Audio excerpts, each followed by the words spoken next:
And so I said to myself, this really is not a bad thing to be able to try to replicate in a role-playing game, so people maybe can get a taste of what that's like. Or when they watch something like The Voice or American Idol, they can say, what can I live that in some way, shape, or form? And so I really like the idea. Gregg and Deric from Session 1 both have unique origin stories on how they found gaming and how they ended up making their own. We discussed their love of board games and how that impacted the design of their new Limelight RPG. I found the premise of Limelight and many of its mechanics compelling, and I think you will too. I loved hearing about board game mechanics they think should make the jump over to role-playing games. Interviews like this are possible because of the support of patrons on Patreon. I want to thank a few of the patrons who offer the highest monthly support. Big shout out to John Harper, Patrick Healy, Craig Chuba, Kevin Smith, Feeling Good Lewis, Nick Sauer, Kevin Rademacher, Cody Ravicki, Ambrose Ingram, Wookie Gunner, and Sam Newman. Because of them and the other patrons, you get weekly content from the third floor. Okay, sit back, relax, and enjoy my time with Deric and Gregg. Okay, you want to see if you can tell if they're lying to you? Go ahead and roll. Sorry, you missed by 3. Yeah, you think they're telling the truth. This is Sean. And this is Navi. And together we're a couple of Drakes, the creators of Court of Blades and Dead Bell. When we're not writing games, we're listening to Table Talk. Don't try that again? When we're not writing games, we're listening to Tabletop Talk. Welcome to Tabletop Talk from Third Floor Wars. Your host, Craig Shipman. Howdy friends, Craig here. Today we're talking to Gregg Lauer and Deric Waite of Session 1 Studios, the creators of the brand new Limelight RPG. Deric, welcome to the third floor. Hi, Craig. Thank you for having me. My pleasure. So you are going to be subjected to the most common question that you've ever been asked on a podcast, which is, how did you find gaming? But we're going to do a little bit different. What I want to do is I want you to imagine the day you discovered gaming. So the day before, you knew nothing about rolling dice, pretending to be other people. Then suddenly it was put in front of you for the first time. So can we go back there? Yeah, I think I can probably get back there. So that would have been sometime in middle school, probably 7th grade would be my guess. I'm not 100% sure quite how early that was, but I was introduced to role playing through kind of a after school club that was run by the art teacher in my middle school, who had a son who was into D&D, and D&D was the first game that I played. It was 2nd edition back then, and nice. And after that, it was just kind of playing this and that, I guess. So you sit down for the first time. How was the game explained to you? I guess it was kind of explained as playing pretend through this fantasy story that was being run by. Honestly, can't say that I remember. I was quite young at the point. Looking at you, Deric, that was only like 15, 20 years ago, so I can't believe you can't remember it. Oh, thanks. Yeah, that was... to me, it was new then, so... Well, sure, and you walked away from it, right? So everybody has always had their first session of RPGs, mm-hmm. And I've noticed that, one of two things happen. One, you go, yeah, that was fine. And then later on is when the hooks got in you. Or you walk away from that first session going, I want to do this all the time. So how did you bounce off of your first session? I think it was more of the latter. We ended up doing quite a bit of that. Like I said, it was kind of a after school, I don't know if it was official club or unofficial, but it was kind of an after school thing that once a week or so, I want to say. And I became friends, or was already friends with some of those folks. And I think that's how I kind of found it. And, definitely stayed friends with them. I grew up in a very rural town in Central Florida. And, things like hobby board games, hobby war games, hobby RPGs were few and far between. In my specific area, we had to go kind of an hour to get to the next big town. But I played 2E, but then also all kinds of other stuff shortly following that. Kind of anything we could get our hands on. Shadowrun, BattleTech, nice, GURPS, the whole gamut. It was kind of just we were kind of ravenous for it. So we played as much as we could. Probably all badly, and as you do when you're 14 years old, and but, that's what we did. Yeah, that's what we did. And I try to explain to people that are a lot younger than me, like we didn't have actual plays. We didn't have podcasts, we were just figuring it out. And, people talk about, I loved second edition D&D. I love third edition D&D. And I don't know if there's a recognition, Deric, that everybody was playing a different game, right? It was a truly localized experience in a good way. Yeah. I mean, again, specifically for me, being from such a small town, I think we were maybe the only ones, at least in our age range, that were playing these games. A little bit later, my early high school years, we finally got a small comic book shop that also had some role-playing games, and they had a little space where up in the attic where you could go and play games. And oh, that's fun. That was fun while it lasted. While the town could support them before they kind of went out of business. But yeah, I definitely, looking back now, I know that however we were doing it was definitely not like anyone else. That's definitely a part of it. So, Deric, we're kids. We play a game like that and we go, I like this, right? And we go and devour and spend much time doing it as we can. And then, we move on and play other games. What's interesting to me is I'm now talking to adult Deric. Mm-hmm. And your perspective is, several decades later, when you look back at the kid version of you with much larger eyes now, what do you think set the hooks? Was it just a matter of that's all that was available, or was there something special that was happening that as an adult now you can recognize? I think there is something kind of interesting and unique about playing these sorts of games, especially with people you like and you get along with. There's a very social element to them, and I think that's a big draw, and continuing to have that kind of social engagement with your friends and your peers, and it gives you a reason to get together and something to talk about.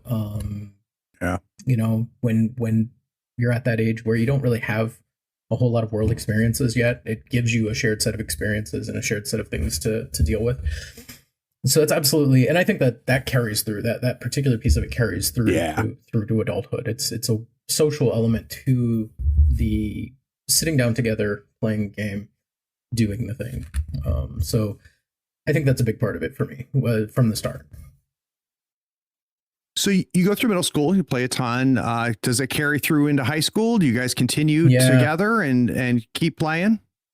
Again, as much as possible, a small group. We kind of had a forever GM that wasn't me. That was kind of nice to be able to keep experiencing these games. I remember playing all the way through when 3E came out, and then the 3.5 shift. And like I said, we played some Shadowrun and BattleTech, the Street Fighter RPG. Nice. Marvel Heroic, kind of everything we get our hands on again.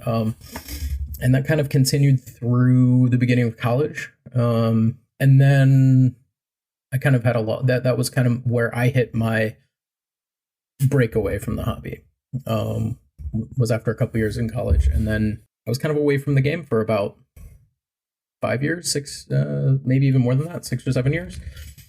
And then I kind of found that hankering to continue to play.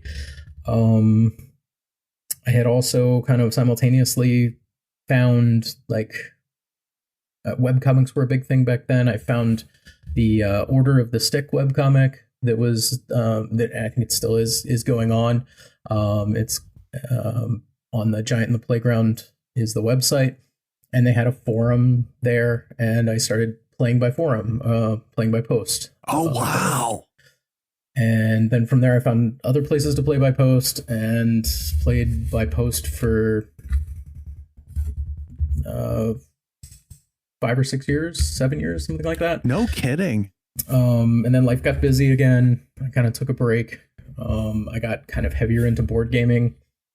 And then actually I met Gregg through board gaming, and found out that he was currently playing the new edition of D&D and with his public play group. And by then, when I was thinking about kind of playing RPGs again, I was kind of looking to see what was out there. I had a strong hankering to try Apocalypse World after reading a lot of things about it, and it sounding like kind of the type of game that I really wanted to play. He convinced me to show up to their public play. At the time, I think it was all D&D tables, the 4 or 5 different D&D tables, and offer to play this game. And he was sure that I would get a group. And as it turned out, I did. I got a Apocalypse World group together. We played for about a year, kind of two campaigns back to back with a little bit of a changeover in players. And then the second group of players wasn't quite ready to go back to D&D yet, so then we ran a Blades campaign. So that was a lot of fun. So I'd be interested, Deric, when you you're coming from very traditional games, right? Good games, D&D, Shadowrun, GURPS. I wanted to understand, did Apocalypse World blow your mind a little bit? Because that's a huge departure. Absolutely, it absolutely did. I remember reading it. I don't remember exactly what point I got to in the book, but I just remember reading it, and it just completely opening my mind to, wow, this is saying the things that I kind of felt or thought, wanted to understand, or, wanted out of these games, and put it out there in a way that just clicked for me. I'm the weirdo. I read the book at least twice, maybe almost a third, full-time front to back, cover to cover, before I tried to run it. You or me. And had a great time. Had a great time playing it, running it. Ended up running at a local convention when I was living in Connecticut, and people that I ran it for ended up coming back in future conventions and running sessions of it, so that felt good. Oh, wow. What a compliment that is. That's amazing. But yeah, it was, I think I had read about a couple of the other games, and they had led me back to Apocalypse World. I know that I have interest, and had interest at the time in playing Night Witches. I really like the idea of that one. That's one I still haven't gotten to play. It's sitting on my shelf of shame, but, and Masks caught my eye pretty early on as well. Yeah. But I'm also the weirdo in that I always start any series of anything at the beginning. So if there's a book series that I'm late coming to, I'm going to find the first book, or I'm not going to read it at all. So I wanted to go back to the original Apocalypse World and see what it had to offer before I started doing any of the spin-off stuff. So, and I'm glad that I did. I love that. Yeah. And I love that approach, Deric. I mean, I had gotten elbow deep, at least, in reading Powered by the Apocalypse before I'd interviewed McGay and Vincent. And it was fascinating because at the time you couldn't get it in print. And this is like 2 years ago. There's just were no print copies available. Right. And I ended up, that's changed now, thank God. And I got a copy of it. And what was interesting is that to do it backwards. And I like your approach, but it was also interesting to see Monster of the Week, to see, Masks, to see, some of the next steps, Dungeon World, right? From Apocalypse, would then go back and see what they kept, what they changed, how it evolved from there. And then you see, a cousin appear, like, Forged in the Dark and Blades in the Dark and stuff like that. And, they're related, right? They're not descendants, but they're definitely, one would not have existed without the other. And it's absolutely fascinating. So I guess my next big question is, people listening right now have a very similar story to you, right? They start with D&D, they explore different games. They create at the table all the time. They're GMing and making new worlds, making rules changes because it'll fit the group and so on and so forth. But it's a very small percentage that ends up trying to make something that they are going to put out beyond their own circle. So can you give me a sense of when that bug hit you, when you said, you know what, I want to do more than just make for my table? I think that kind of started coming about probably in late 2019. We're kind of looking for ways to get the word out there about other games. So to digress a little bit, and we'll get back to your question, but with the public play group that I became pretty heavily involved with after going, it had gotten to the point where there were, 50 or so people showing up every week with 5 or 6 Holy tables cow. running. And more people were showing up than we had space to sit because we couldn't get enough people that were willing to run a game. And rightfully Awesome so. as that. Holy cow. Yeah, it's definitely a good problem to have. But it was also a little bit frustrating at times because people would, despite it being advertised as a role-playing group, pretty much 99 out of 100 people who would show up were looking to play a D&D game. So even if I had room in a Powered by the Apocalypse game that I was trying to run, that wasn't what they were interested in. They wanted to play Dungeons and Dragons. That was the one they'd heard about. That was the one they'd, watched Critical Role or seen on Stranger Things or whatever. So it's kind of like, well, how do we get this kind of word out there that there are other games out there that also do cool things and different things. They very, very different things to try to get some traction in that space. And after going over a lot of different options, we kind of landed on, maybe it's time to put our particular brand, our idea of what a role-playing game can be. Let's kind of put that all together and package it as one thing and create it for ourselves. Like if it doesn't exist in the world, create it. Was kind of what we ended up at. And I think the genesis of that was pre-COVID. And then after COVID hit, we did move to online play for the first while. And then we started running into the same kinds of issues. People have busy lives and stressful lives, and even especially with COVID, and scheduling is hard. And it gets to the point where we're missing more sessions than we are playing because life happens to everybody in the group, and we decided to focus those energies and efforts on just building this game to try to put it out there and hopefully find some other people who want the same kind of game we want. Sure. No, it's very true. And it's, you're talking about the COVID and the rescheduling and stuff. And they were saying, I was on Twitter and they announced that they were changing the release date of the D&D movie.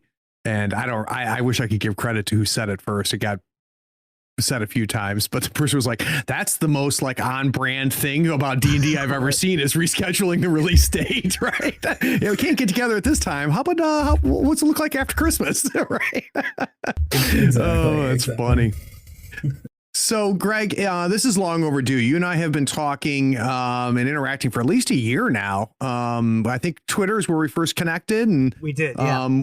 We got caught up in each other's threads, having some pretty, really, I think, interesting and discussions about games. So I feel like I should welcome you back to the third floor, but I won't. So I'll welcome you to the third floor. How are you? Thank you. It's really good to be here. I appreciate being on. Oh, it's so much fun. So you're going to get the same question, right? There was a day you knew nothing about this, Greg, and then suddenly it was put in front of you. I did. It was a long time ago. I am old, as Deric likes to remind me quite a bit. So you have to go back quite a bit. I would say it was around 1979, actually. Oh, that's legit, Greg. Yeah, I know. Well, you even got me beaten. That's not easy to do. I know. I'm going to be, I don't mind sharing it. I'm going to be 53 in January. So just a few short months, I'll be 53 years old. So it was way back in 1979. And I'm sure you remember that time when I do. kids our age the big things were Star Wars, right? So I was really into Star Wars. We were probably aware that Empire Strikes Back was going to be out in another year.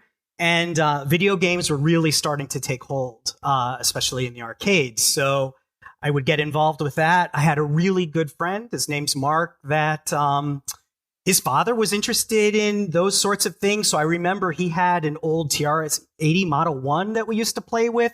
He also had an Atari 2600, which was called the VCS back then. They had pretty much every cartridge imaginable. They had a pinball machine. So that was my life. I had it pretty good. I would go over to their house on a regular basis and play with all of these things. Both of my parents were into computers, and that's what they did for their career. So I would get to play around with those in their office, in my mother's office especially. But I didn't have a computer yet. I would get one in 1983. So that's what life was like. In 1979, my mother got a new job. And it was a bit of a commute for her. It was about an hour away. And at that new job, she met a woman that was one of her coworkers that would become a good friend of hers. Her friend had a son who was my age. And so she decided one day to invite her friend, her husband, and this kid, his name's Scott, over for some dinner one night. Never met the kid before, obviously, right? No internet back then, no nothing. Sure. So who knows? And I was only 9 years old. I remember this day. It's really insane how clearly I remember this. So when they came over, I remember Scott, this young kid, curly hair, a bit unkempt, and glasses. And what he had with him that he brought to play with a kid that he had never known before, never spoken to, was this game called Starfleet Battles. Have you heard of Starfleet Battles before? So I have my copy of Starfleet Battles over here. I know no one else here can see it, but you can see it. Here's Starfleet Battles. Look at that. This is my copy from 1983. He bought this game in 1979 and brought it over to play. This was like nothing I had ever seen before. I was used to playing games like regular kid board games. I was really into Star Wars, like I said. So there was two games that I played a lot were Escape from Death Star, Destroy Death Star. There was a Mad Magazine game back in 1979. All of those sorts of things. Starfleet Battles is an adult game. Yeah. The rule book in there is about 100 pages, and it is jam-packed full of rules. It's just, crunchy as shit. Right. Yeah. So, like, you can remember, like in the 70s, right? The typesetting, yeah. It's like everything is really crammed in there.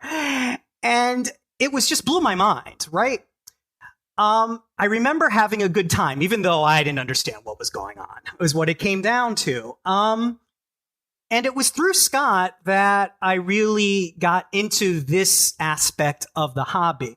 There was only the two of us, so we really didn't actually play role-playing games together because you really need more people to do that. But I would say that we did things that were role-playing game adjacent. So you could play Starfleet Battles as 2 players, so we did that. We also got interested in TSR board games. They were making board games at that time. So we played 3 of them. There was Snit's Revenge, The Awful Green Things from Outer Space, and Dungeon. He also... Okay, well, no. Hold on. So you're my first guest that has also played Awful Green Things from Outer Space. Have you played Awful Green Things from Outer Space? Oh my God. Like, we played the shit out of that game. It had the little chits and the paper map and everything. Oh, that was TSR, though? It is. It's TSR, I did not know that. Steve Jackson bought it out later, but TSR was the one. I remember it as a Steve Jackson game. No kidding. Yeah, they bought it out later, but it was TSR was the ones who published it. It was Tom Wham originally. Is the designer of that game. And it's perfect for 2 kids, right? Yeah. We're both only children, and they're both that and Snit's Revenge are both 2-player games. So we used to play those. He also had Dark Tower, which was fantastic, and I loved playing Dark Tower. He also had a Dungeons and Dragons electronic game that's called like the D&D Electronic Labyrinth game, where you had these metal figures that you would move around trying to be able to get to the dragon. And the little red walls that you put on the little grid. Yeah. So he had that. I do remember a number of years later, he managed to buy the Top Secret game, and we messed around with that, at least probably made characters and talked about it. I was getting into James Bond because my parents really liked James Bond, and they took me to see all of the Roger Moore movies that came out after Moonraker, which isn't the best best Roger Moore movie to it's a start bad with. movie. Right, exactly. But it was great. Like as a kid Yeah. with Star Wars, right? It's a very sci-fi oriented. So Top Secret was really interesting. But what's interesting is that I don't remember us really doing a lot of D&D. I'm sure that he had it, and I'm sure that we must have talked about it. But to rewind a slight bit, my introduction to role-playing games that I fondly remember was about a year or two after I met Scott. It was around 1980, I believe, when I was in 5th grade. And my friend who I'd spoken about earlier, Mark, I remember one day he brought the Holmes Basic Dungeons & Dragons into class. And we tried to play it, and we're probably terrible about it. My memory is that we had figures and we moved them around on graph paper. And that's about all that I remember. But I was fascinated by it. So I went after that, and I bought the basic set. And his father, that was his father's copy. So his Holmes copy, he probably bought it in the late 70s. And the one that was out at that time was around 1980 or 1981. So I got the Moldvay set, and I looked through it, and I tried to understand it, but I always had a lot of difficulty with it. And I think it's because I'm very rules oriented. And I would always think in my mind, it's like, well, what happens if the player wants to do this or they want to do that? And I'd look through the rules, and I could never figure out how to do it.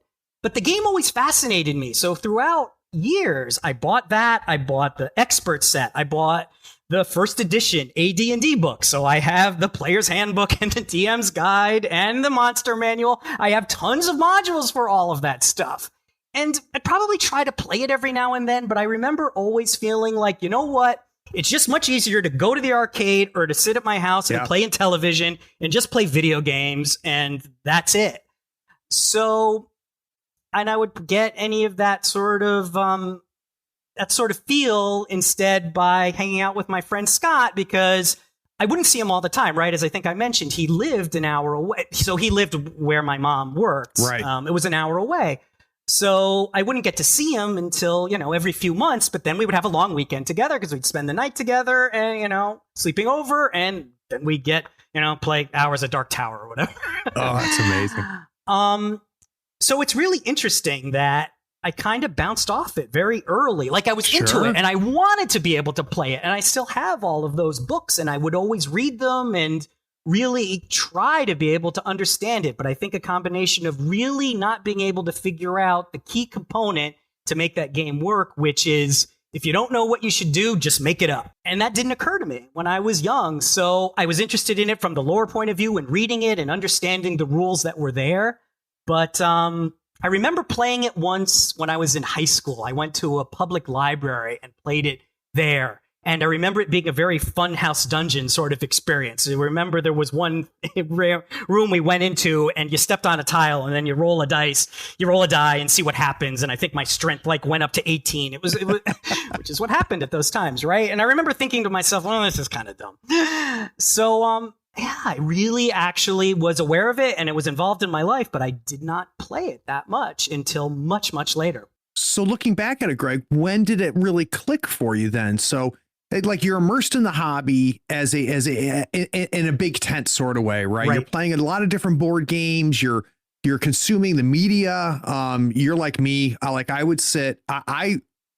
It's embarrassing how little D&D I've played, but boy, oh boy, the hours that I flipped through that expert manuals and through the monsters manual, hours and hours of flipping through it.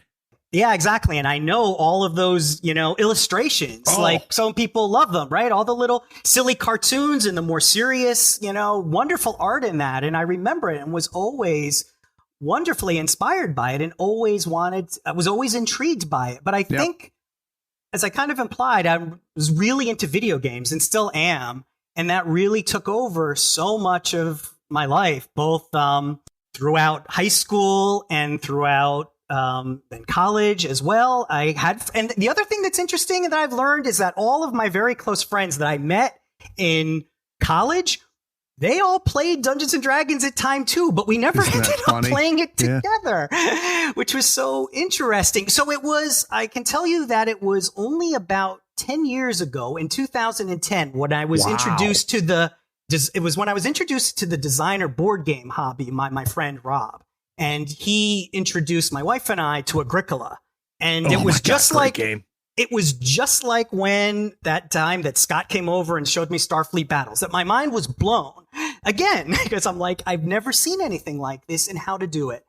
And then I got interested in the board game hobby. And because of that, I said, maybe I really should try to actually play that Dungeons and Dragons game and all of those supplements and all of those modules that I have on my shelf. Maybe I can figure it out now. And that's when I started to take a closer look at it. And that was probably more or less, I started to get into it, I would say, a few years before 5th edition actually came out. No kidding. So that's when I still had played it a little bit here and there with my friends. It was always a disaster for whatever reason. Yeah. We'd get together. We would be interested in like the rules and the crunchiness of the rules. But then if we had the wives or significant others were with us, they like didn't understand what that aspect of it and why we were interested in it. It was devolve and it would never go any further. Yep.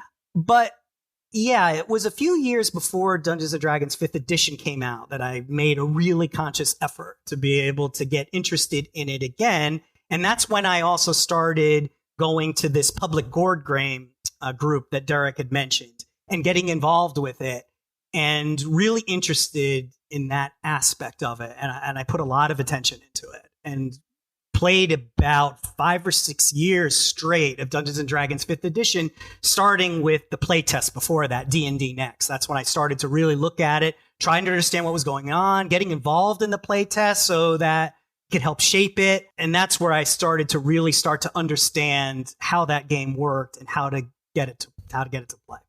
So out of curiosity, Greg, when did you start cheating on D&D and when did she first or he first show up? It's Deric.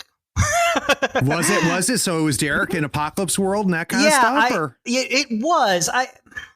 Probably around the time I met Deric, or maybe, there's one thing that I do remember, or maybe a little bit before that. I did come across from listening to other podcasts. One podcast that I was listening to was the Geek Nights podcast, which you may be familiar with Rim and Scott. They did a podcast on the Burning Wheel. And I remember listening to that, and they were very, very hip on Burning Wheel. So when that got kickstarted in order to be able to bring out the Codex, I decided that that was a time to be able to finally get that. I got it. It came to my house. I opened it up.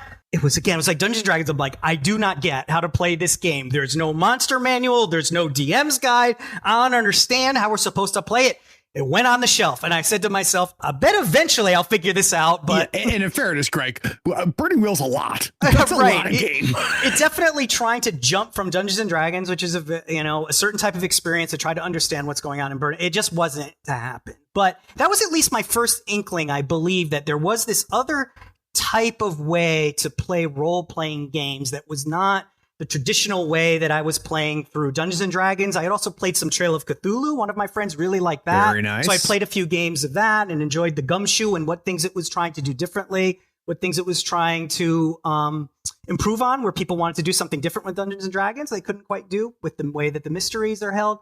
But it was really Deric, and that started to get me thinking about it when it was very odd that we played board games together for years. And I don't know if he even knew, I don't remember if I told you, I was involved in this public board game, public Dungeons and Dragons group and doing that regularly.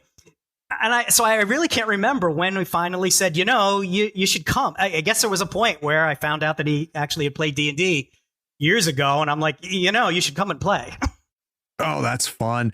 So guys, the Insider Inside series is my opportunity to sit down with designers, developers, artists, writers, and creators and learn about how they approach their work. I try to understand their process, inspiration, and the methods for crafting their creations. And that's what we're going to do with Gregg and Deric today. We're going to take a quick break. When we get back from this break, we're going to talk about really their big game coming out, Limelight. We'll be right back.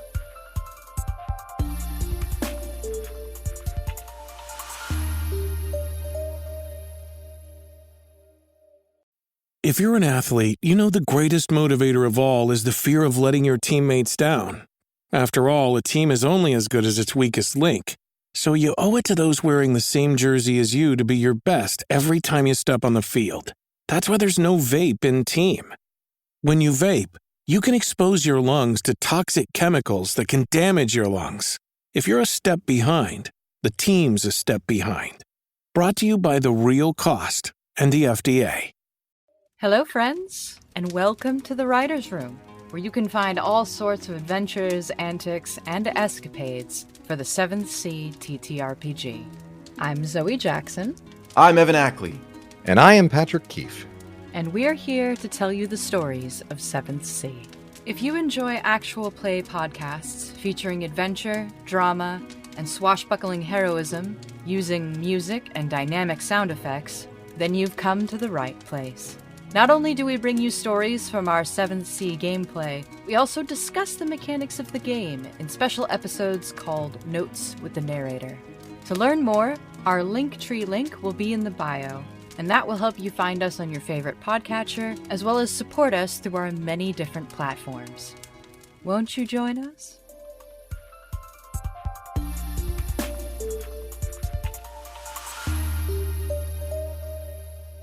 So, Limelight. Now, I think we should start off by kind of a blurb. Let's talk about how these two gentlemen describe Limelight. So, in Limelight, players are high school students who share a deep love of music. These young people have created a band to showcase their unique talents. Influential voices threaten to derail these plans. Family, friends, schoolmates, teachers, and strife within the band's close circle create obstacles to achieve their big break. Will they successfully overcome these issues and remain loyal to each other, or will the problems tear their group apart? Now, I got to tell you, what I love about that is it is a perfect example of the possible, right? So the touchstones, I bet a lot of them I could guess. And it's really neat for you guys to see the opportunity to go, you know what? This is a role-playing game, but I want to go backwards a little bit. Let's start off with similar to talk about your origin stories. And I'll let either you, Derek, or Greg talk about this. If you had to forensically go back and find the first seed, when was the first conversation and who brought up the idea of we could make a role-playing game about a band? So I'll jump in. I know here. when it happened. Exactly. Yeah. What's All that, right, Derek? go for it. Tell us, Derek, when it first jumped in. I'll jump in here and then Greg can fill in anything that I'm missing or getting wrong. So this was pretty shortly after we made that decision to make a game. And we were kind of talking about, okay, well, what could this game be? What do we have a burning desire to see? Like, what kind of game do we think needs to exist that doesn't already exist? Because you don't want to reinvent the same old game. And I don't know, we were talking about a lot of different things that were going on, and somehow I hit on the idea, I think, of making this a game about a band. I don't know if Greg is going to get mad at me for sharing this, but we were kind of just tossing ideas around. And one of the things that we had talked about was we were, like I said, simultaneously talking about this issue with getting game groups to have enough GMs, to have enough players, to have consistency, and all of the things that can come up in life that can make a game group fall apart. And I was actually on another podcast where we talked about this, like about trying to get DMs to be able to run D&D and for them to be able to step up, because I was constantly having problems in our public role-playing group. And every time we would grow, to be able to get people to be able to run the games. And I think it was off the cuff. One of us said something, or we kind of mutually came up with this idea of like being in a role-playing group, like we could make a game around that. The obligations that players have. Ooh, that's interesting. To their real life, trying to make it to the game, but also wanting to commit to playing the game and doing the game. We kind of made this kind of like off the cuff, almost jokey, like we could make this a meta game about tabletop gaming. And then from there, I think we kind of made the jump to it. That's a lot like how it is to be in a band. And some other things that came around as well. And as luck would have it, the band thing really struck a nerve for Greg, because I know that was a concept that he had thought of many years ago as kind of a computer game that he kind of wanted to make happen, but, obviously hasn't. But it didn't happen. Someone else did together, it. Greg. Someone else did it, and it's called Rock Manager. You could go and play it if you like. They beat me to it. But yeah, that was pretty much, I think, the basic path of it. Greg, did I get anything Is wrong? that how you remember it, Greg? It is, and it really spoke to me because I've been in a band before. I started playing the guitar in 1989 at the age of 19, and ever since then, I've wanted to be in a band ever since I started to learn how to play the guitar. I got really interested in music when I was in high school, and just by the time I got into college, I had met a number of people who were like, yeah, you should just pick up the guitar. So I finally did. And I was really excited by it. The people I would meet, I would play with, but we never really formed a band. We'd sort of jam around a bit. I have a very good friend by the name of Drake who really taught me everything that I know about how to play guitar. And, but we lived farther. We lived apart. I live in Connecticut. He lives in Tennessee. So after we graduated from college, we just, went our separate ways. We're still very close friends, but there's no way to be able to do a band together. So in the mid 90s, I actually did start a band with someone that I had met at one of my first jobs. And we made a really good go of it. And we spent a couple of years, really working on this, creating songs, making a demo tape, and Look at then you. actually playing out. And so this idea really spoke to me because I think that I'm not the only one that's intrigued by that idea of being able to make music, being able to have people enjoy what it is that you create, and the allure of fame and fortune and recognition. And so I said to myself, this really is not a bad thing to be able to try to replicate in a role-playing game so people maybe can get a taste of what that's like. Or when they watch something like The Voice or American Idol, they can say, what can I live that in some way, shape, or form? And so I really like the idea. So you've got some strong components right out of the gate, right? You've got characters, right? And I mean capital C characters, not player characters. Characters are in bands, right? Tends to be very unique and colorful people that tend to do that. And you also have obstacles and no shortage of obstacles. What I was curious about, because, you talk, Greg, about, the forming of a band, and Deric, you alluded to this. There's a lot of different points in people's lives where this could happen, but you chose high school. So Deric, can you give me an idea, like when did you guys hone in on high school kids doing this versus college kids, or the IT department at the local tech company doing it? Like, there's all types of moments when bands are created, but high school is pretty specific. Sure. I think a big part of the reason that we kind of landed on that is, as you said, there's a number of different places where this could happen. And to make a little digression, I also play a little bit of music. I play a little bit of bass. And I had a similar story to Greg's, except we didn't make it anywhere near even that far. But I did a lot of jamming around with people. I had a lead guitarist friend who we did a lot of jamming together. We wrote a few original songs that are really not all that great, but we had these ideas that we were going to make it big. We had a drum machine and a guitar and a bass, and we were on the search for a singer, and things kind of fell apart. But yeah, so back to that question. There are any number of places that happened for me after college, actually, and for Greg it happened in college. But it was after college as well, actually. Oh, Yeah. okay. Well, Very similar. reason we chose high school students is because of those subsets, and this kind of goes into one of the mechanics that we really are kind of one of the keystones to our game, is loyalty. So there's this loyalty stat that you have that represents how loyal you are right now to the band as a whole. Nice. As opposed to any pretty particular individual member. And one of the things that we wanted to model is that loyalty can change over time. That as things influence you one way or the other, as things are going really well with the band, you might become more and more loyal as things are going well, or as things are stressing you out or giving you more and more obligations in the outside world, it might pull you away from the band and hurt your loyalty. So we had this idea of that needed to be able to move. And similar to masks, we didn't want that to be a singular move where you have your stats, right, and then the total is changing as the loyal changes.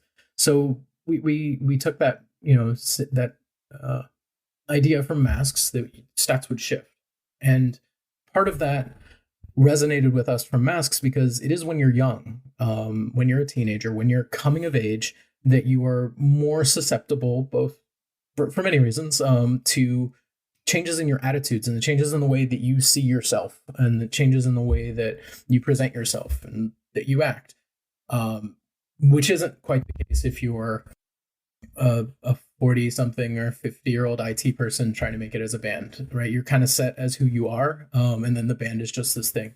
So we thought it allowed the band to be more of a focus of, it's also part of each of these characters' identity in a way that isn't quite the case as you get older and you have more and more things that are your identity as well.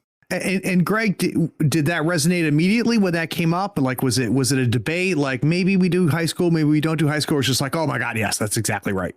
Yeah, I think that's what happened but it did take a little bit. It didn't take a long time to get to that, but we definitely didn't originally start there. I have, especially because I was in my early 20s when I was in a band, so that probably was what I was thinking of. One of the things that's really a touchstone for me for creating this game is Spinal Tap. So those are older folks as well. So nice. I would tend to think about that when I did this. But as we continue to talk about it and we started to think about this loyal stat and how it was important to us to be able to model this way that you feel about the band, and especially even when I was in my own band, because I did go through this arc where originally I was really, really into it and into the band and the people I was playing with. But as time went on, I started to actually get a little bit tired for a variety of reasons of the people I was playing with. But I still had loyalty to the band. And I wanted to hang in there in order to be able to see how far we could go and whether or not I could realize some of these goals that I had set up for myself. And after Deric had made the suggestion to be able to say, this really will work well if it's high school students, I definitely said, yeah, I think that will be easier for people to be able to get their heads around if they start thinking of them as younger people who are more impressionable in this way, rather than older people who are probably a little more set and dedicated in the way that they think about their goals. Yeah, and it's, you also get a chance to do, people talk about masks all the time and go, Masks is a great superhero game. I hear that talked about all the time. But it's a very specific superhero game, right? You have to embrace the young, the high school, the youth aspect of it. And it sounds like that was very significant for you guys. Now, when we talk about the progression of game design, in my mind at the very beginning, I often thought about it as kind of a linear graph, slowly, stepping up. But the more I talk to creators, the more I realize it's a series of plateaus. And one of the first plateaus is at the very beginning where something clicks. And I'm wondering, Deric, do you remember kind of the initial spark that clicked that said, this is more than just us having a couple beers and talking about shit. This is like, damn it, we're going to spend some time on this. We're going to do this. Do you remember the spark that made you decide, yeah, like this is going to be a project? This may not have been the absolute first step, but I think one of the first biggest steps that really made us feel like we were kind of going out and forging something a little bit outside of the normal. I don't know. Obviously, we didn't invent a whole new language or anything, right? But one of the first things came about because I know that we had been having conversations, and as Greg said, we both big board gamers. We go to board game conventions. We play RPGs and board games at conventions and everything. And his friend Rob that introduced him to board games, if it's the same Rob, and I think it is, we played some RPGs with him and we had conversations and we talk about RPG theory and things like that. And one of the things that we heard as feedback from people who played PBTA games, played a session of Apocalypse World or anything like that, was the one thing they kind of missed was rolling big handfuls of D&D dice, the funny dice.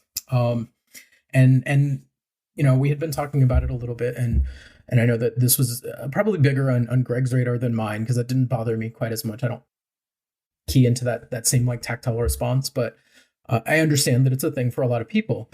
And he was like, I'd like to do something with that. And one of the things that we both recognize that we don't particularly like about the polyhedral dice is when your dice get better and they get bigger, they get more swingy. So you get a better chance of a higher number, but then there's also a better chance of a larger range of numbers. And after wrestling with that for a little while, and that not sitting well with us as board gamers, we're used to when you improve something about your player faction or your character or whatever, it actually makes them just kind of better, not right, maybe better. After wrestling with that for a while, we had the idea to flip the dice upside down. Okay. So in Limelight, you're aiming for low numbers. And when you upgrade your dice get smaller. So you become more likely to succeed, and more likely to hit your target numbers as your dice get smaller. And then we pretty quickly, if not immediately, tied that to the loyalty mechanic. So the more loyal you are to the band, the smaller your loyalty die is. And your loyalty die isn't used for everything, but it is used whenever you collaborate with another player, which is our helping mechanic.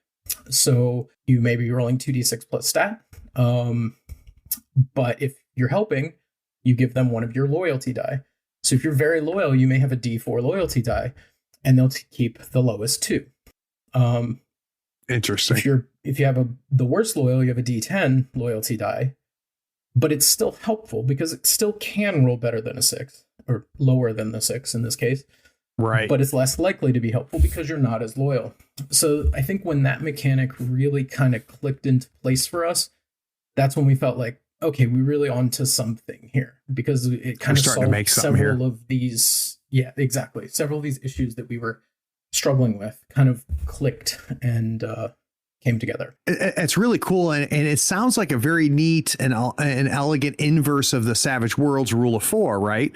So the way that, that they address that is they just have basically the same target number, and higher is better. But I love the idea of shrinking the variability, because and people on the podcast or listeners to the podcast know I'm not the biggest D20 guy. And my biggest issue with D20 is the swings. And and there's other systems that do this too, where it's, stat plus a die.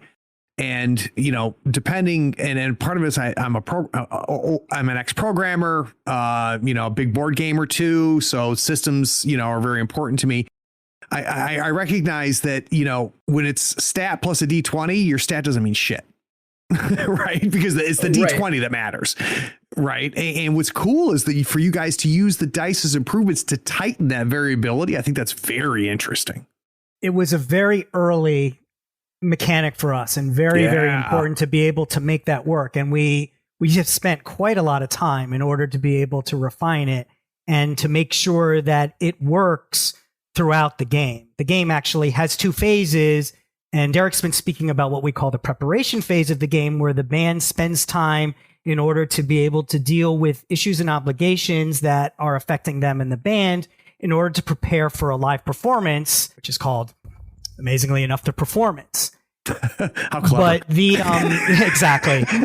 And the mechanic for doing a live performance is completely different from what you do in the rest of the game. That's actually a dice pool instead of rolling 2 dice and adding them together. So which addresses the tactile thing that Deric just talked about. That's exactly. Cool. So that was really important to me, because most of the dice pool games like Tales from the Loop or Blades in the Dark use only D6s. In our dice pool, because of the way that we've been able to manage this, you can mix the die types. Oh, that's cool. And if you have the better loyalty than another band member, then the chances that you are going to be able to help the entire band succeed, because it's all based on your loyal stat and how loyal you are to the band, is going to overall help the entire band potentially put on a great performance. So you guys start playing with this, and the more I'm thinking about this, I think I was incorrect in saying it's an inverse of Savage Worlds, because it really is about lowering the variability, which the Rule of 4 in Savage Worlds doesn't do. What you're doing, and now that I'm starting to grok it a little bit and start to really think about it, is increase the influence of the character choices for creation and progression, decreasing the variability, which is different, right, than going up a die size in Savage Worlds. So that's pretty interesting. You guys hit that level though, and you go, all right, this is something, right? We've solved this problem. We flipped the dice. We're going low instead of high. D4 is better than a D10. You iterate. The two of you talk about it. What was the next plateau? When did you make a big jump and go, oh, like now we're at level 3? Okay. I think the next one for us was, we had been struggling for some time about what experience was going to look like in our game.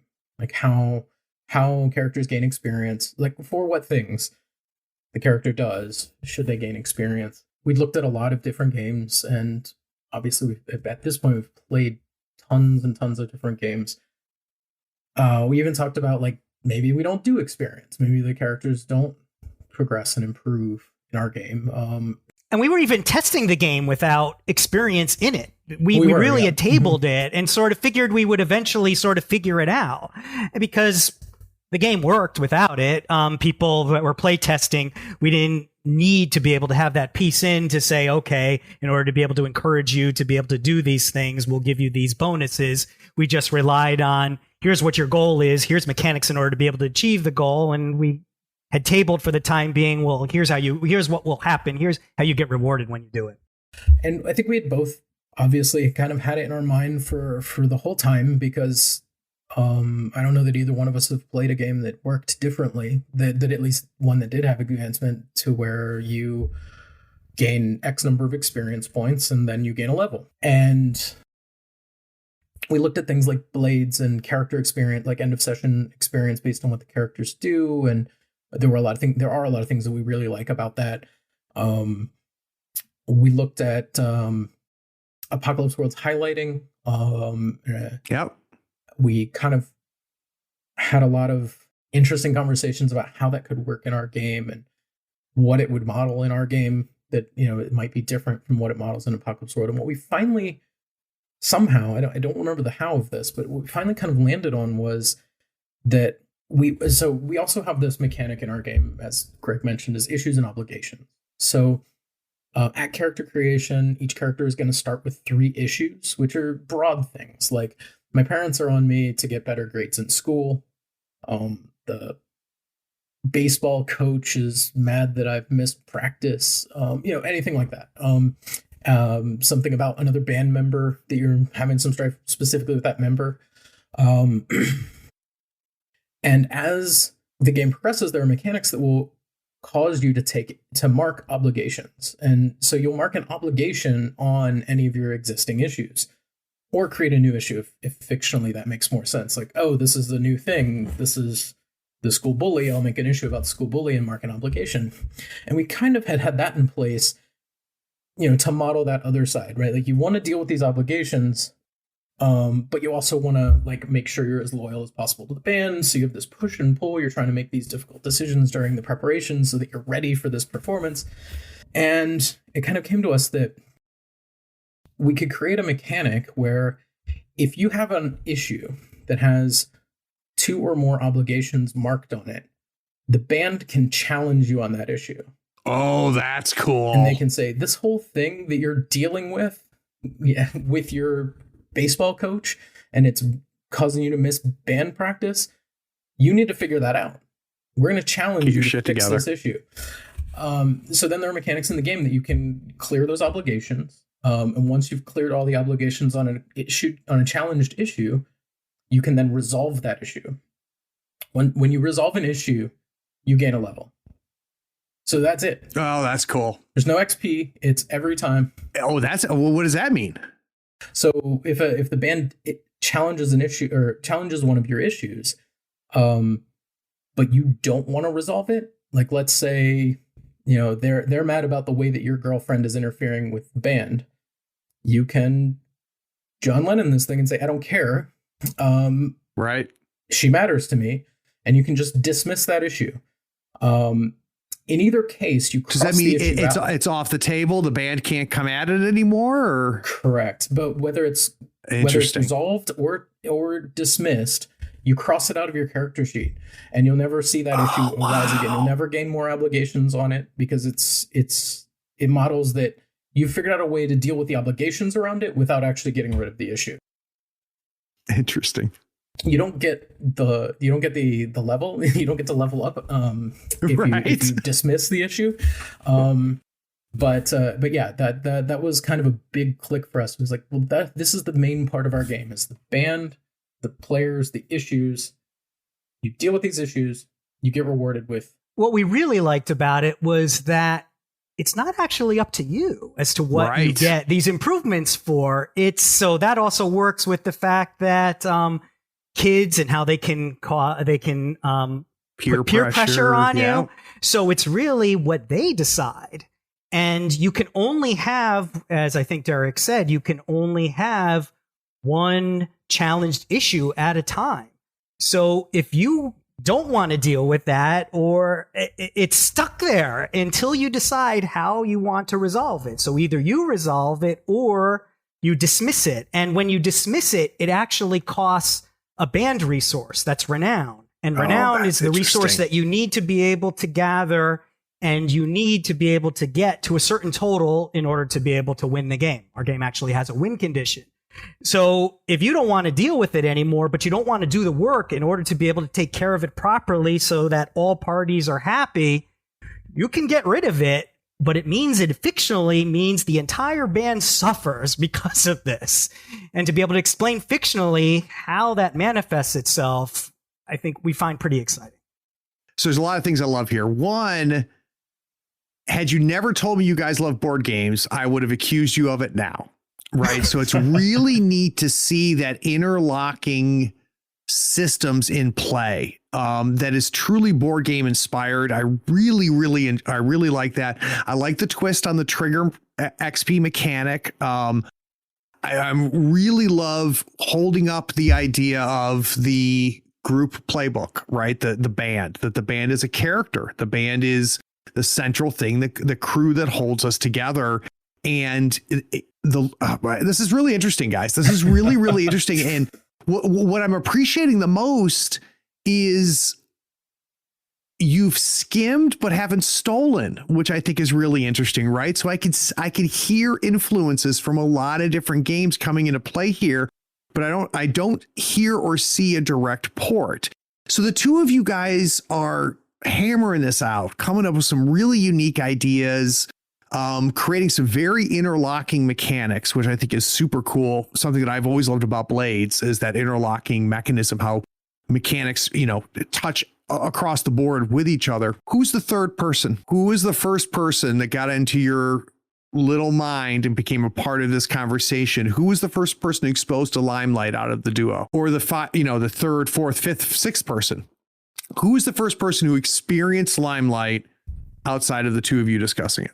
Because what you guys are going through at this point happens all the time. Right. There's a lot of people. There's two guys, two gals, two people that, shooting around ideas and, that's cool. We can solve it this way. And then it just dies. And no one ever sees it. No one ever plays it. No one ever experiences it.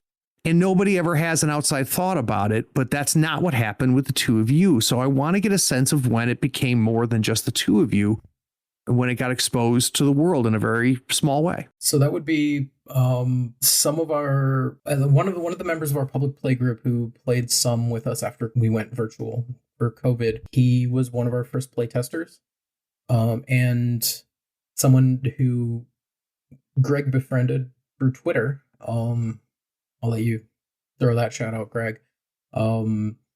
was also one of our first play testers, and they've just been so supportive. Excellent. Now, you say the feedback. first playtesters, Deric, real quick though, did they play with the two of you, or did you hand them something and they created their own playtest group? With us. We played with Got it. Okay. Yeah. So we took turns at the beginning. One of us would run the game. One of us would play as a character in the game, as we were kind of figuring these things out. Yeah. Those were probably the first couple people to play. I think it was different for us because up until then, neither of us had a strong interest in making our own role-playing game. I think there's a lot of people that I think that probably you've interviewed that have been doing it for a long time. They've had this interest in doing it when they were young, and maybe they would do some things when they were younger and then they wouldn't quite work out, or, because they're younger, they didn't turn into anything. And then finally, once they're older, they start to be able to have those ideas come to fruition. And for both of us, it really wasn't something that we were necessarily drawn to do, I think. It's like, at least I don't want to speak for Deric, but for me, it really wasn't until COVID-19 hit, and I'm starting to think about all of these things. And as Deric has mentioned, I'm trying to figure out how to make the public group that I'm co-manage work a little better. I'm seeing some of the difficulties that we've had in being able to continue to have games being played. It's like, what can we maybe do in order to be able to solve some of these problems? And that's when I finally was like, maybe we should just design our own game, expecting Deric to say no, but he's stupidly said yes. And here we are. So that's why. So I think because of that, maybe, and because we hadn't had experience doing this before, we really kept it to ourselves for quite some time. And that's why it's kind of a hard question to answer. It was like, well, who was the first person? Well, but it makes it more significant, right? So you guys kept it insular for a long time. And where I'm driving to is to understand what happened when you let somebody else play with your toys. So what did you see happen when this game wasn't just yours? Because anytime someone plays a role-playing game, they take a piece of it with them. It becomes part of them. And I'm really interested to get a sense of, like, again, the two of you have been bouncing this back and forth. You guys are aligned, you're arguing, you resolve those arguments and such. Then you add other players, and what happened then? I think it was really interesting for them because so many role-playing games are very fantasy-based, or they're sci-fi based, or they have these strong themes that really direct the game a certain way, in a certain direction. And our game is a much more personal experience. Yeah. And we're asking people to think about, what is it that is important to your character, and what is it that your character is willing to do, or perhaps even sacrifice, in order to be able to make this band successful. And I think that was a different way of thinking for a lot of people than they were used to. So I think that we've heard some comments, like, for example, that they didn't feel that there were big stakes, and that was a little bit difficult for them to wrap their heads around. I had someone, when I talked to them about it, saying that, it just seemed too normal. Like, I think that there's a number of people who want to play role-playing games because it allows them to be able to act out very obvious sorts of fantasies per se, and high fantasy. I mean that you get to be, a hero in a fantasy world, or you get to, wield a ray gun and be able to shoot things, or to be able to take on a really oppressive empire. And our game is really this very personal thing that we're just asking you to be a normal student who is trying to just do what so many young people want to do, which is try to have a successful career as a musician. And so that aspect was definitely, I think, a little bit difficult for people to get their head around. But once they started to see what it is, then it was really fascinating to see what they personally brought to it, and what things were of interest to them as a person that they injected in their character in order to make things happen. that I could not see happening. And that's one of the reasons I was intrigued by having the game out there, is like, well, I have a certain background and, you know, I like a certain type of music and play a certain type of music, but other people don't necessarily have that. So what is it based on their background that they're going to bring to the game? And to see that was rather interesting. And I know this isn't really directly attacking your question, but just to add to something Greg was saying is, we first keyed into that story being much more about the character than what's going on in the larger world around them in games like Apocalypse World. Even in games like Masks, where it's superheroes, it's still, at the end of the day, the story is about the characters. And the players get to really write their own stories in a way that a lot of the games that people are used to playing, that's just not the case. But I think that and so that was a huge design principle for us, was to really push that, because that's, we enjoy those types of character-driven stories. Right. And I think when we did put it in this completely mundane, non-fantastical, everyday world, I think maybe that was the thing that pushed it even that much further for people to really balk against, in ways that we hadn't quite seen in some of the other games. What's funny to me about that is, I asked you the question about why high school. And one of the thoughts that I had was, that's how you create great big stakes. Because, granted, the three of us together are like 2 centuries old, right? But I remember vividly how big the stakes were in high school around everything, right? Exactly. Like, it mattered. And as a father now, I've got a 9-year-old daughter. One of the things that I promised myself was that I would never forget how important things were when I was 9. And I think, coming into this game saying, yeah, are we going to take the ring to Mordor? No, but I've got a crush on this girl, and she hasn't answered my note that I wrote.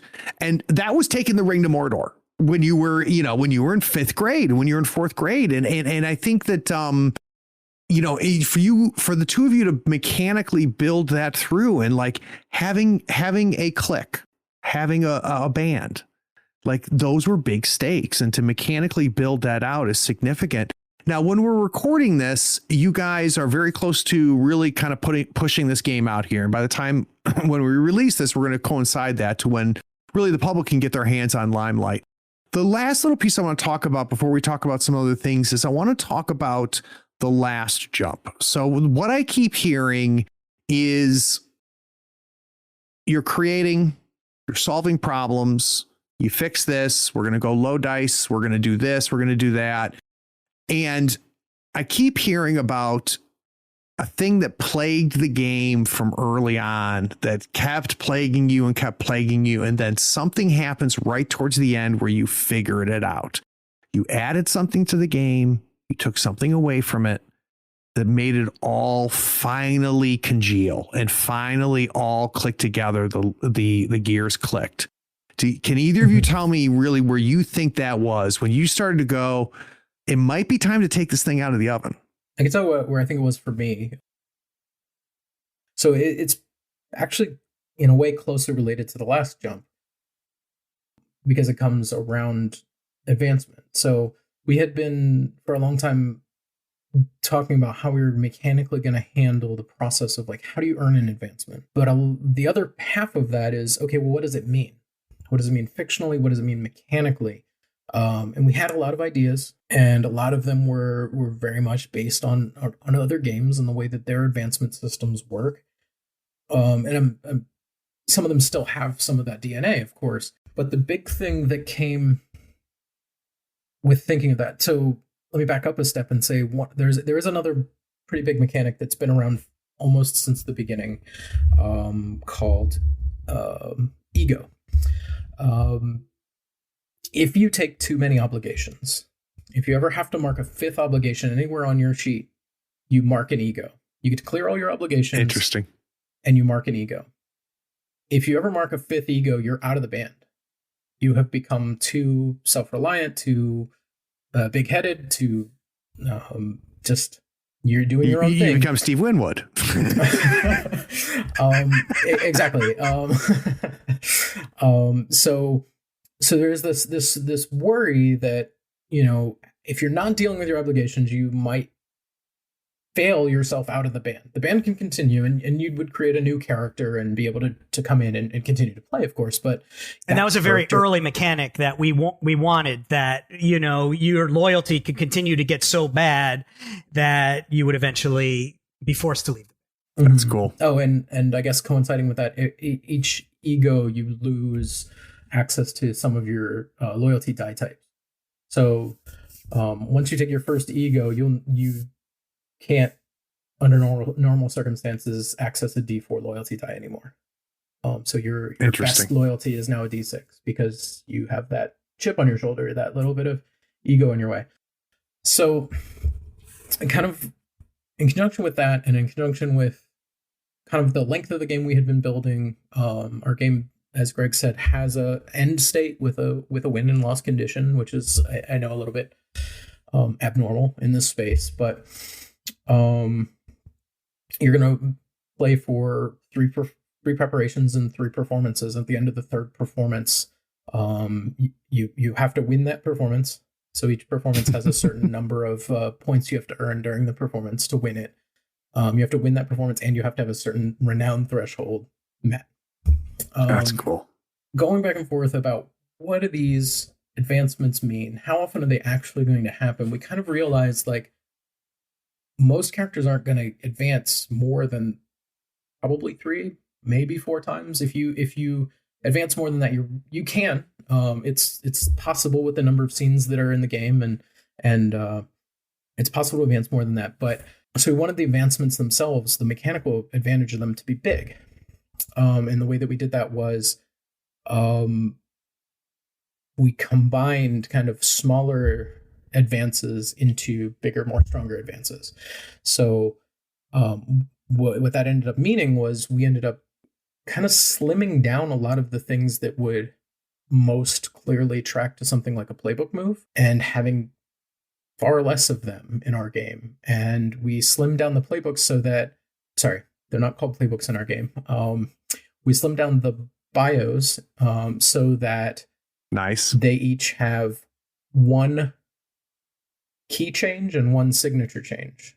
And that's it. And those are the things that are essential to that particular archetype so we've been in this process of just refining and distilling and honing.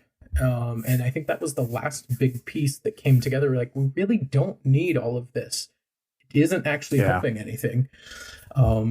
So what if we got rid of it? And we found that our playtesters really weren't engaging a lot of those other actions to be able to explore their character.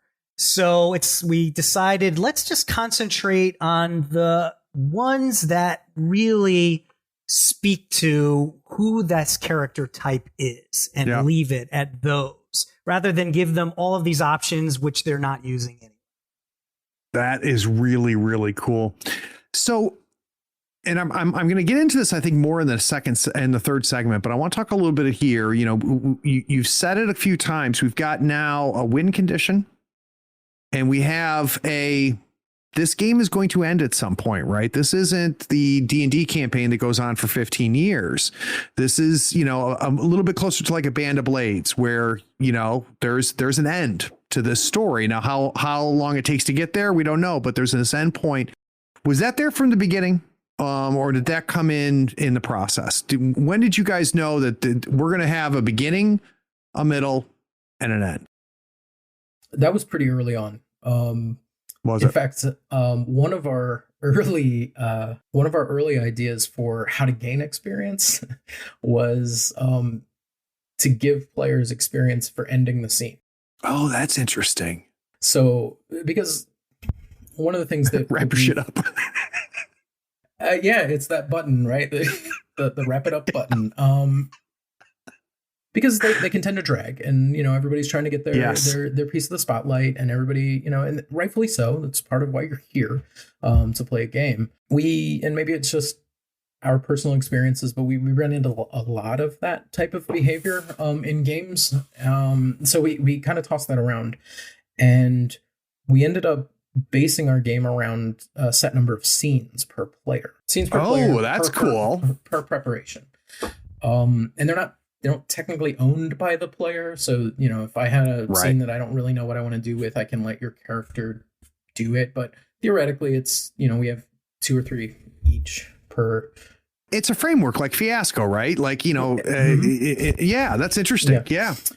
So, and it's a resource that the band overall has to be able to manage, because they only have they have a set number of scenes that they have in order to be able to deal with the things that they want to deal with before the next performance comes up.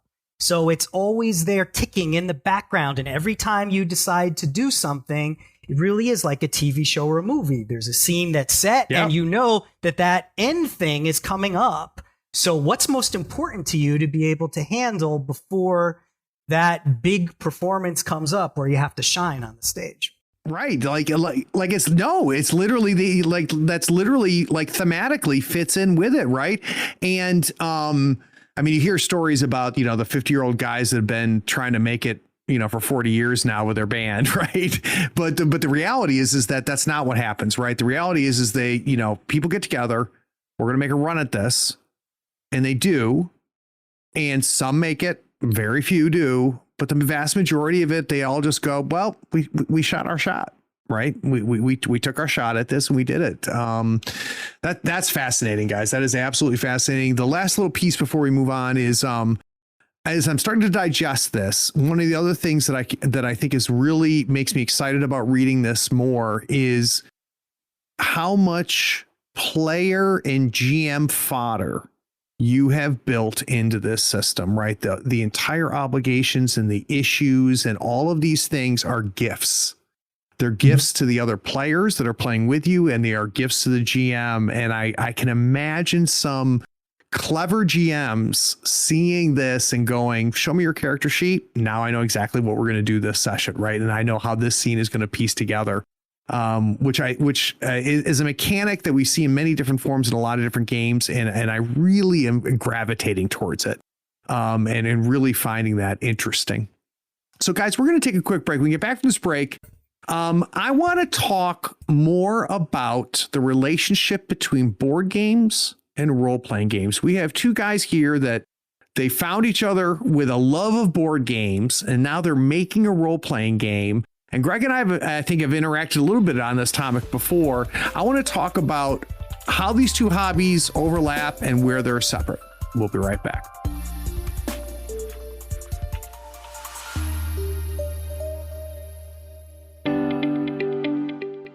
This is the part of many podcasts where someone comes on, interrupts the show, and explains that you should consider paying for the content that you're listening to right now for free. That pitchman explains by giving $1 or more a month, you not only support the show, but you allow the show to grow and improve. Here on the 3rd floor, we refuse to interrupt your episode of Tabletop Talk with such time-wasting pleas. We pledge never to run a spot asking you to go to patreon.com and give $1 or more a month, because supporting content creators keeps the content coming.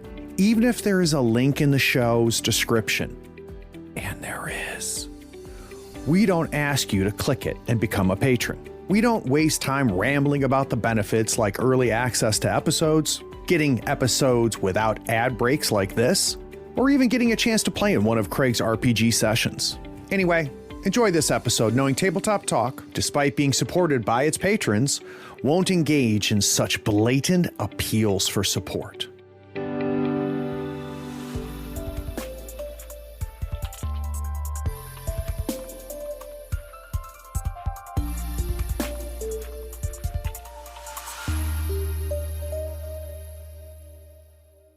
The path you guys talked about is surprisingly similar to mine, which is, a big role playing game guy, miniature game guy in middle school and high school.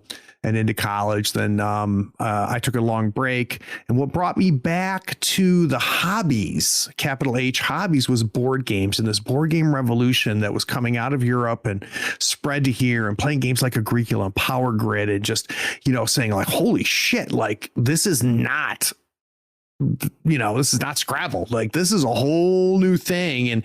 And playing a board game and setting it down and thinking about that board game, right? Playing Magic the Gathering for the first time, just, seeing tabletop gaming come back. And then I jumped back to role-playing games from there. And you guys had a similar path. And we talked about in the last segment a lot, where I'm picking up a lot of the influence of board games. And I guess my first question here is, looking back on it now, right? Limelight is almost fully baked. Did you go into it consciously saying there's shit in board games I really like, and we need to see more of it in role-playing games? Yes. Or absolutely. Okay, so it wasn't a situation where you're like, oh shit, I think we've got a lot of board game shit in here. No, so it was a conscious effort. Mm-hmm. Yes. And why? So to make that decision, you were trying to solve something, right? There was a problem you identified, and this was going to be your answer to that problem. What was that problem? Why did you think we needed to see a game that took more from the best of board games? I think one of the big things for both of us was the belief that hard decisions in games are compelling. You talked about Agricola. Do I take the family growth now, or do I hope that it's there for me by my turn, by my next placement, or do I get stuck getting it next round?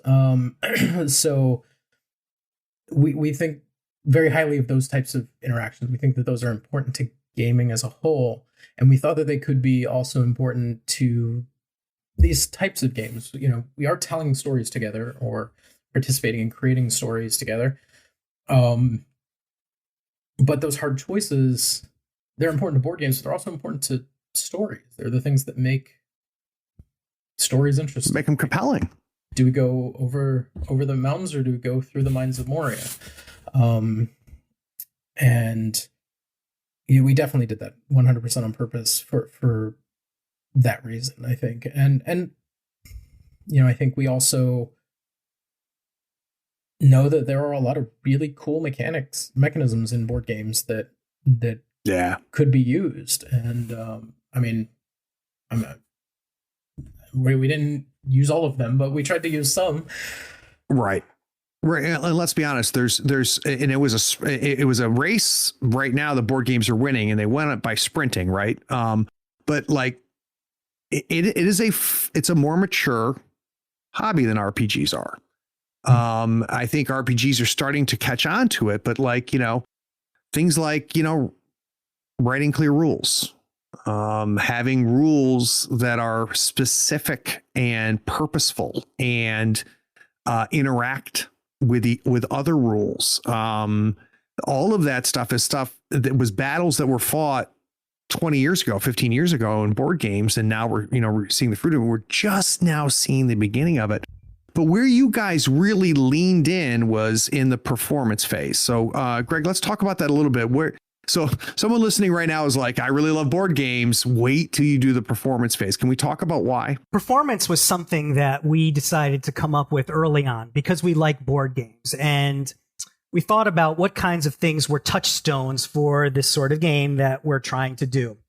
It's a marriage of two things. It's being in a band, and it's also, we've sort of alluded to it, so I might as well bring it up now.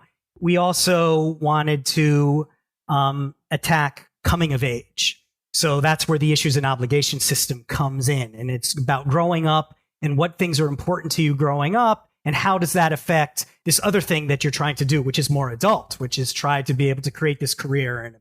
And as we started to talk a little bit more about what things were important to these genres, we always came back to, there was one thing that we felt that defined being in a band that we had to have in the game no matter what. And that was this idea of playing live in front of an audience.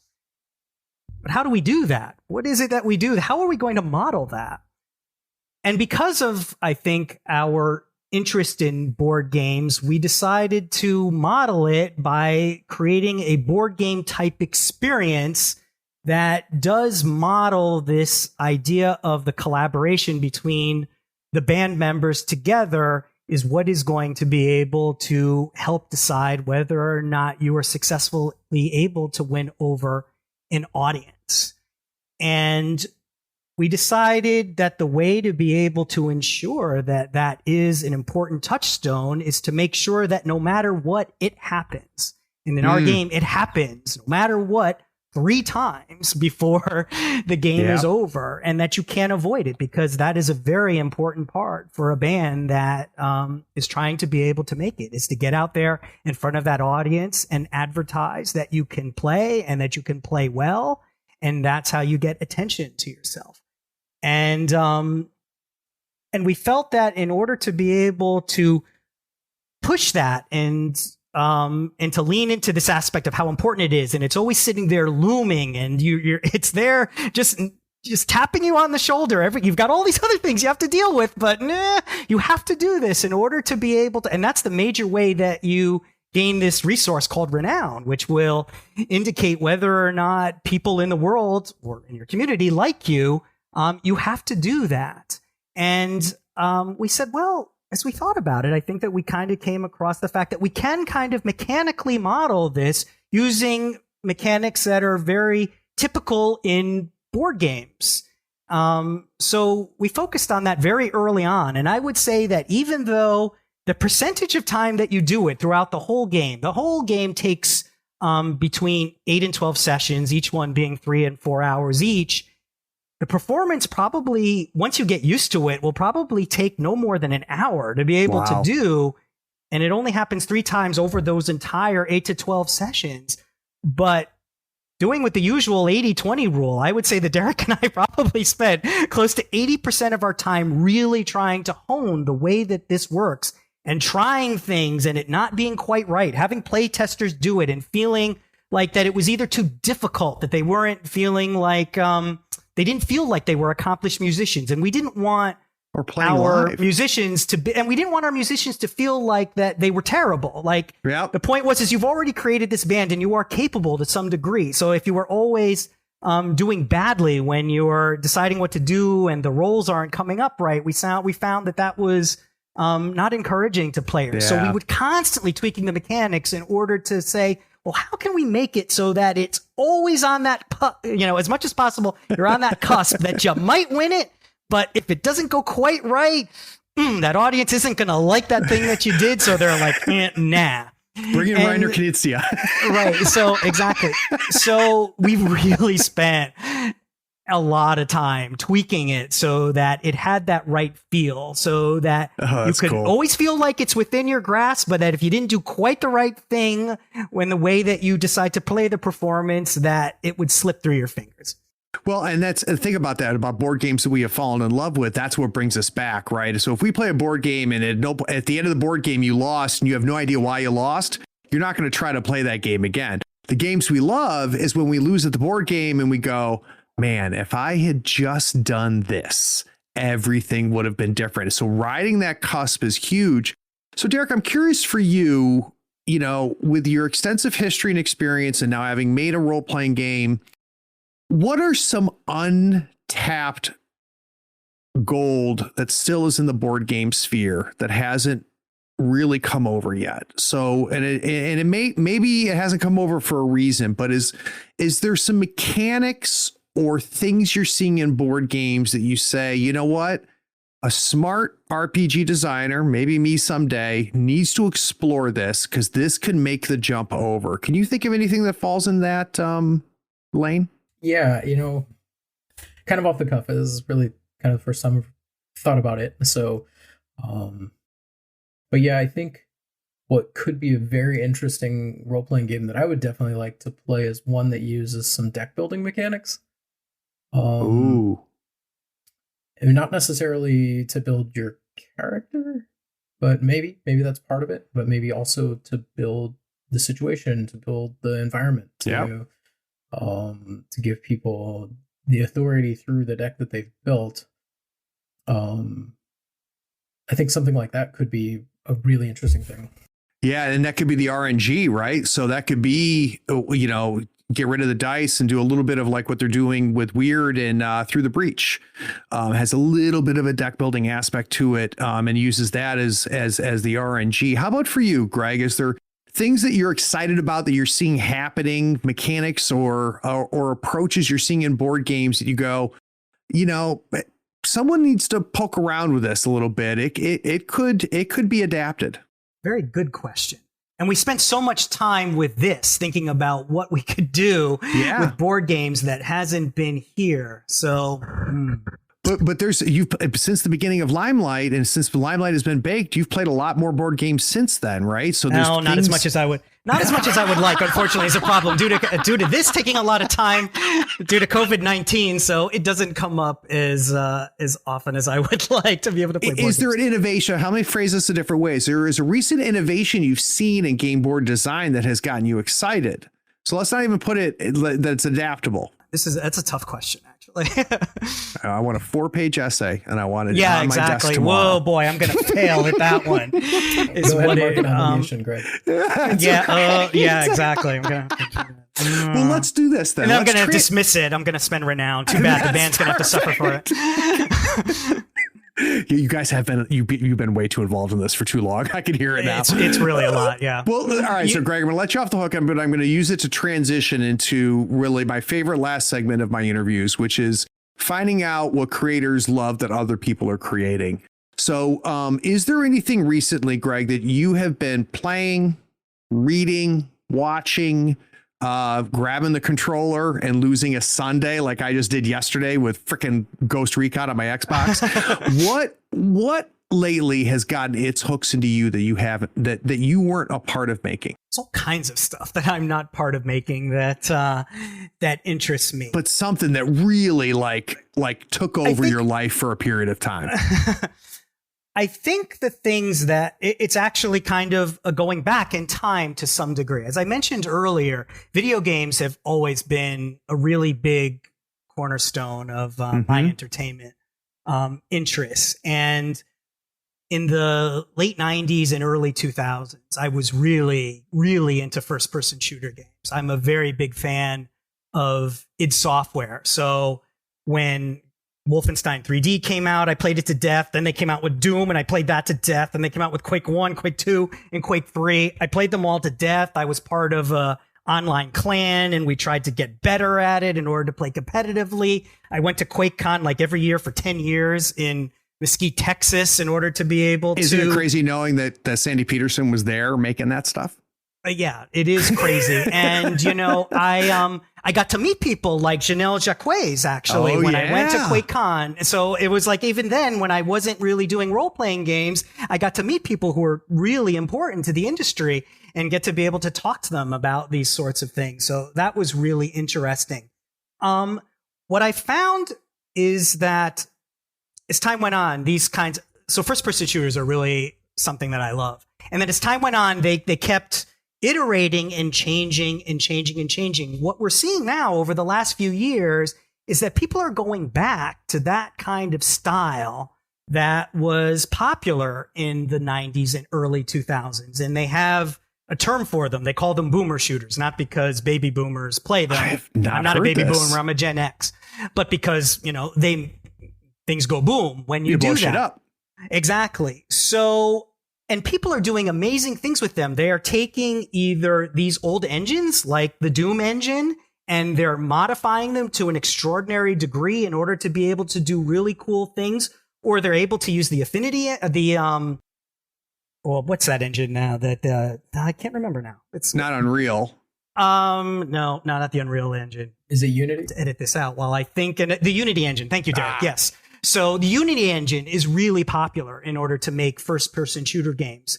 But when I found these, I realized that there are people now that are able to take what was really exciting about those games, the running and gunning and the constant action and the feel of having the right weapon against the right enemy, and to be able to get that rhythm as you play through a level.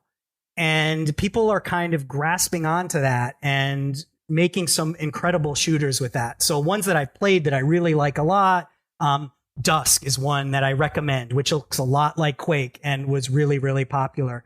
There was one that was kickstarted called Proteus that just recently came out that everyone can do. There's another fantastic game called Sulaco, which has a combination of Fear and Half-Life to it. So you can't quite run and gun quite as much. You do have to be careful about it because the enemies are extraordinarily smart. And it uses the original Doom engine, but they added so many fantastic technical effects to it. It's a really glorious game to play. The most interesting one that seems to that's about to come out, and I saw that its release date is January 2nd, is this game that's called Chop Goblins. It's made by these people that made Dusk, which was really, really popular.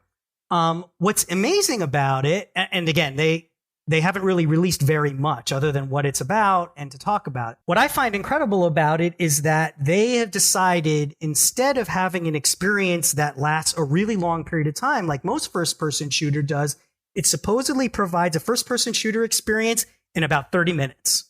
Wow. And they wanted you to be able to get that rush that comes from playing an entire campaign of playing all these different types of enemies that you meet and that you run into, and the different kinds of weapons that you gather little by little that make you feel more powerful and be more powerful as you go along. But to somehow get that experience down for the type of people that play games now. We don't necessarily have as much time as we did back then. And you want the experience of a kind of a cell phone game where it's a casual thing that you only have a few minutes to play.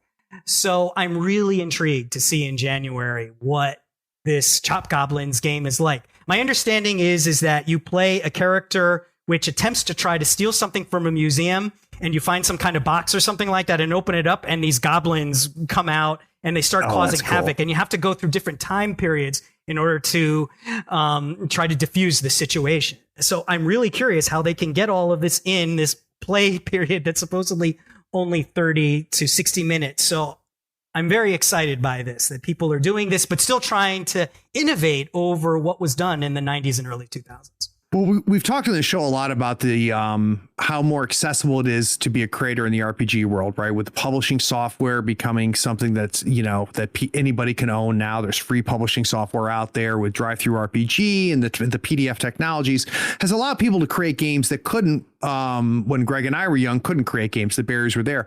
You're seeing the same thing in video games, the innovations in the indie video games, what some guy or gal in their evenings after work are putting together these incredibly innovative, incredible games. It's absolutely stunning.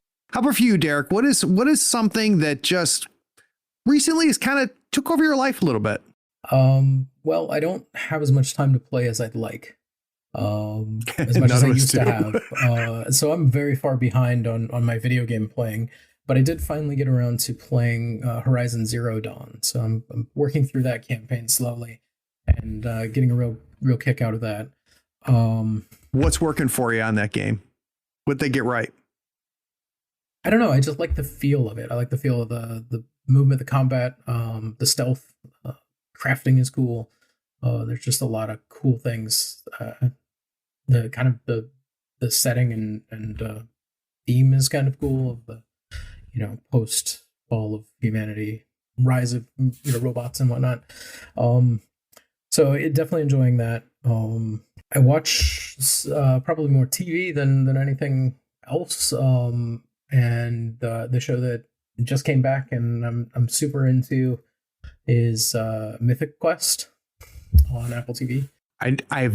What is this? I've never heard of this. It's called Mythic Quest. It's about the team who makes a online MMO RPG video game. It's a comedy. It stars Rob McElhenney and David Hornsby. And it's very good. It also has Danny Pudi in it playing a very not Abed character, which I appreciate a lot. So it's an excellent show, and it's interesting how many times I've been watching it and go, oh, that seems very familiar to what I'm dealing with. This from that reminds me of our game. And then the other one I can't talk enough about. It's probably a little bit more mainstream is Reservation Dogs, which is on Hulu. And that's kind of it's centered around a group of teenagers on Oklahoma. And it's got that kind of coming of age thing that also kind of reminds me of our games in some ways, but it's also just a really good show. And if anybody isn't watching it, they should give it a shot. All right. Last but not least, Deric, I need you to help me complete this phrase. If you love X and Y, you're going to have a lot of fun playing Limelight. If you love character-based stories, narratives, and the decision-making of tactical decision-making of playing board games and worker placement games and probably more specific action selection games, you'll love Limelight. How about for you, Greg? What would be your X and Y? If you are currently a high school student and you are right now going through the trials and tribulations of trying to make music in your own band, you will find everything to love about Limelight. That's who we're making it for. That kid who's cool out there who is trying to make it themselves and is looking for empathy and compassion with what it is that they are going through. They will find a lot to like and a lot that they relate to if they play our game. Oh, that's fun. That's a lot of fun. Gentlemen, this has been fantastic. I've really enjoyed learning about, your process. Of really excited about Limelight. Those listening now, we've got links to everything, including where you can get the game. So just, you know what to do. Scroll down. All those links are there. Greg, for those listening who want more Greg, where do they go? They can find me at Twitter at glauer42. They can also send me an email at greg@session1studios.com. And if they want more Deric? I am not really on Twitter, but you can reach Session 1 Studios as a whole on Twitter at Session1 Studios. And we try to man that and answer any questions you guys have. Okay, good. Very wonderful. Deric, there's a lot of things to do on a Monday night, but you spent it with me and I really appreciate it. Oh, it's been great. Thank you so much. It's been great talking to you. And it's fun. And Greg, this was long overdue. I was super excited, and it was even more fun than I thought it would be. That's great. We really had a great time, and we can't appreciate enough the time that you've taken to speak to us and listen in with what we have to say. And we hope that there are people out there who will check out our game, and please come and talk to us. If you have any questions, we're really excited to be able to get it out there and for people to be able to get a taste of what we've been working on for now over 2 years. Well, I hope you guys are prepared, because when this drops, my 7 listeners, there might be one that buys this game. You understand that, right? If we get one, then it'll be more than the 0 that we're expecting. So I'm pretty excited by that. All right. Actually, by the time this is released, we might have 8 listeners. Guys, speaking of 8 listeners, you listen. Oh, go ahead, Deric. I was just going to say, if it's possible, we can give you information on our Discord and things like that if you want to put it in the show notes when it drops. I'll put that all. Yeah. I'm going to have a huge ask for you at the end of this, guys. You have homework. It's going to really suck. So last but not least, for those of you that are listening, you listened to this whole thing. It was super interesting, but you stuck with it the whole time. And I want you to know how much I appreciate you. Take care.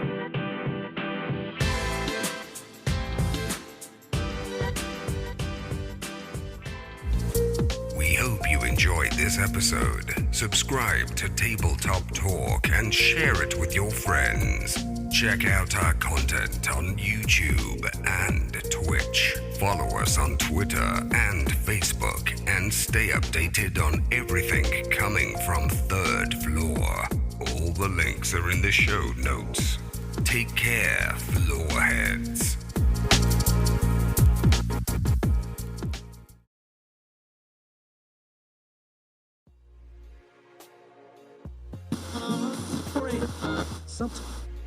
So speaking of going off the call sheet, I'm ditching the system matters things. This concept of you guys coming from board games and hearing so much related to board games in this design, I think is what really makes this interesting. So if you guys will humor me, I want to explore that some more. It's worth talking about because we haven't got to talk about it. The performance is very much a board game, and that's on purpose.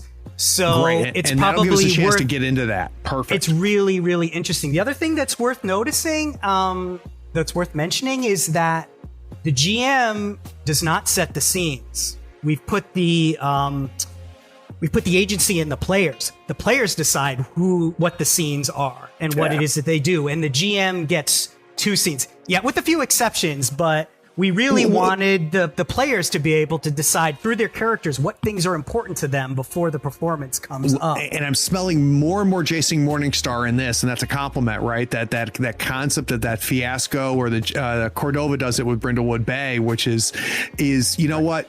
We can even let the players do this piece too, right? We're so used to the GM sets the stage, but we don't have to do that. So that's interesting. Right. All right. I counted today that there are actually about 6 games that are very strong influences, and one of them is Primetime Adventures. So that has, I don't know if you played Primetime Adventures. I've read it. But that has a thing where all of the characters are working, to create this television drama, and they're really driving it. So that was a touchstone as well. Yeah. All right. I'll bring us. Yeah. Like there's definitely it took me for a while for me to tease it out, but I'm really loving the fiasco aspect of it. All right, I'll bring us back. So,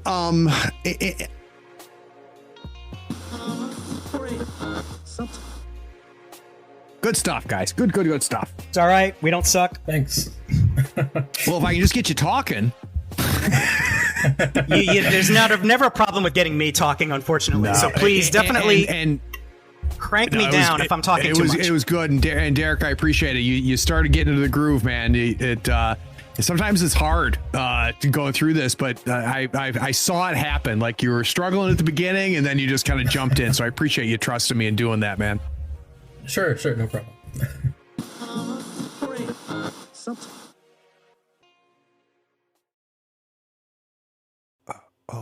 Hey, are you still here? Wow. Well, the episode is over, but if you're bored, why not go to patreon.com and support the show for as little as $1 a month? Yeah, you can just scroll down and get the link. It's Patreon that makes this and all of our other content possible. Don't you want to join the other floorheads on the Patreon Discord? Anyway, thanks for sticking around.